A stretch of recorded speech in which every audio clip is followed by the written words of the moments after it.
AMG Pit Viper John Wick 4. Shoutout kay Boss Marwin. So license unit to guys. So kasama dun sa box is the license card. And then complete markings, TTI markings. So bronze outer barrel, naka fiber optic sights, metal hammer. So yung Pit Viper markings, and then may serial number siya guys. Ayan. So may underrail na rin for attachment. Frame niya is metal yung slide.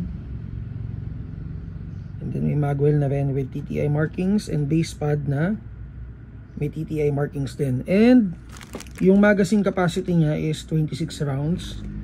Firing mode is semi-auto. Check natin. 344, 338.